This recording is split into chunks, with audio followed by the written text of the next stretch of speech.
siapa yang tidak kenal dengan splash screen dan nada ikonik satu ini? Yaps, ini adalah Nokia. Sebuah nama yang dulu hampir identik dengan kata ponsel itu sendiri. Brand legendaris dari Finlandia ini yang logonya mungkin jadi gambar pertama yang kita lihat setiap pagi. Bayangin aja, di masanya punya ponsel Nokia itu merupakan sebuah keharusan. Desainnya macam-macam, bodinya tahan banting, dan tentu saja ada game snack yang legendaris.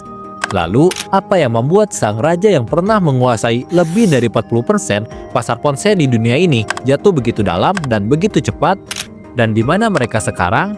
Halo, perkenalkan, saya Cornelius Tech, dan di video ini kita bakal bahas kisah perjalanan Nokia, mulai dari asal-usulnya yang tak terduga, dominasi absolut, hingga kejatuhannya yang menjadi pelajaran paling berharga di dunia teknologi.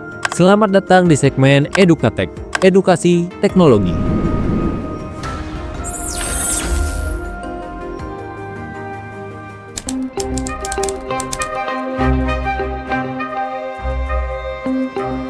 Percaya atau tidak, kisah Nokia itu nggak mulai dari ponsel.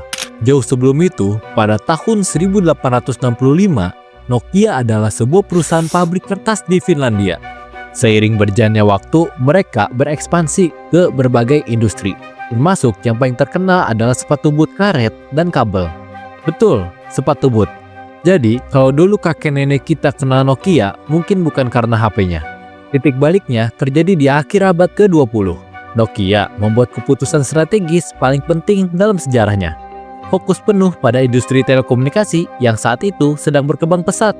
Mereka menjadi salah satu pionir dalam pengembangan teknologi GSM, standar jaringan seluler yang kita gunakan hingga sekarang. Ponsel GSM pertama yang tersedia secara komersial yaitu Nokia 1011 yang menjadi tonggak sejarah. Dan dari sinilah dominasi absolut Nokia dimulai. Mereka nggak cuma jualan teknologi, tapi jualan pengalaman. Nokia merilis puluhan model dengan desain yang sangat beragam. Menyasar semua segmen pasar, ada Nokia 3310 yang legendaris karena kekuatannya, sampai dijuluki ponsel badak. Ada seri komunikator yang jadi kantor berjalan bagi para pembisnis. Bahkan mereka nekat bikin seri Engage, ponsel khusus untuk main game. Kuncinya adalah variasi, kemudahan pengguna, dan daya tahan.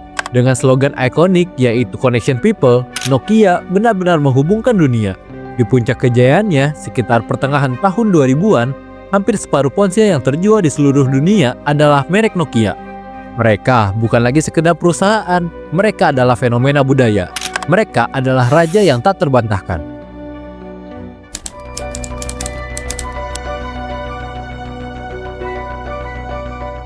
Di tahun 2007, Nokia berada di puncak dunia. Mereka baru saja merilis Nokia N95, sebuah mahakarya teknologi yang punya GPS, kamera 5 megapiksel, Wi-Fi, dan banyak fitur canggih lainnya. Kayaknya nggak ada yang bisa ngalahin mereka.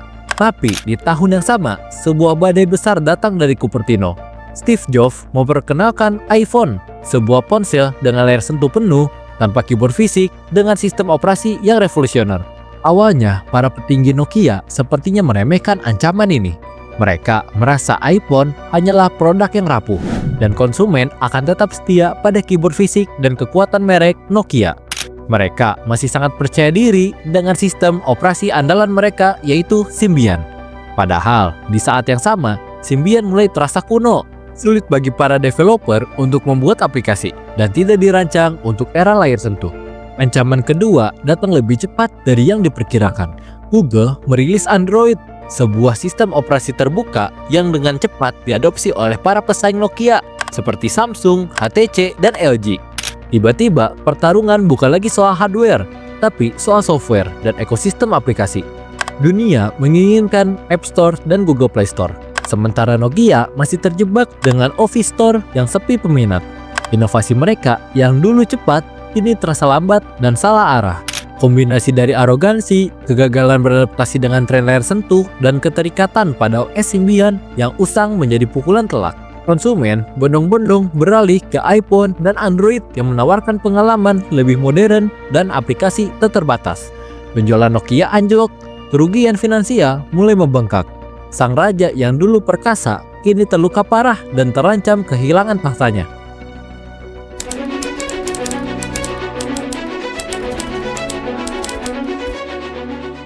Situasi genting ini memuncak pada tahun 2011. CEO baru Nokia saat itu, Stephen Elop, menulis sebuah memo internal yang sangat terkenal berjudul Burning Platform atau platform terbakar. Ia menganalogikan Nokia seperti orang yang berdiri di atas anjungan minyak yang terbakar. Harus membuat pilihan sulit, lompat ke perairan dingin yang penuh ketidakpastian atau mati terbakar. Ini adalah pengakuan bahwa cara lama sudah tidak bisa dipertahankan. Dan lompatan yang mereka pilih adalah sebuah pertaruhan besar dalam sejarah perusahaan. Nokia memutuskan untuk meninggalkan Symbian dan menjalin aliansi strategis eksekutif dengan Microsoft untuk membangun sistem operasi Windows Phone. Lahirnya seri Nokia Lumia. Secara desain dan kualitas hardware, Lumia adalah ponsel yang fantastis. Kameranya dengan teknologi PureView adalah yang terbaik di masanya. Tapi ada satu masalah fatal. Masalahnya adalah ekosistem. Windows Phone, meskipun unik, tidak pernah berhasil menarik cukup banyak developer. App grab atau kesenjangan aplikasi antara Windows Phone dengan iOS dan Android sangatlah besar. Aplikasi-aplikasi populer seringkali tidak tersedia dan fiturnya terbatas. Konsumen pun enggan beralih. Taruhan Nokia dengan Microsoft gagal total. Dan akhirnya pada tahun 2014, babak akhir yang tragis pun tiba. Nokia dalam kondisi terpuruk setuju untuk menjual seluruh divisi perangkat dan layanannya ke Microsoft. Sang raja ponsel dunia yang dulu bernilai ratusan miliar dolar menjual bisnis utamanya dengan harga hanya 7,2 miliar dolar. Nama Nokia pun sempat menghilang dari dunia ponsel, digantikan oleh Microsoft Lumia. Jadi, apa kabar dengan Nokia sekarang? Nokia yang asli kini menjadi perusahaan infrastruktur jaringan telekomunikasi yang sangat sukses. Sementara itu, merek ponsel Nokia dihidupkan kembali oleh perusahaan Finlandia lain bernama HMD Global, yang kini memproduksi ponsel Nokia dengan sistem operasi Android. Sebuah ironi bukan? Mereka adalah bukti bahwa hardware sekuat apapun tidak akan bertahan tanpa ekosistem yang solid. Coba deh tulis di kolom komentar, ponsel Nokia pertama kalian itu apa? Dan apa kenangan paling berkesan kalian bersama HP Nokia? Itulah tadi kisah lengkap Nokia. Dari penguasa absolut dunia hingga kejatuhan yang tragis karena salah mengambil langkah di dunia perkembangan teknologi. Sebuah kisah yang mengajarkan bahwa di puncak tertinggi sekalipun, kita tidak boleh berhenti waspada dan berinovasi. Jangan lupa like, subscribe, dan nyalain loncengnya biar gak ketinggalan video teknologi lainnya. Sampai jumpa di video berikutnya. Adios.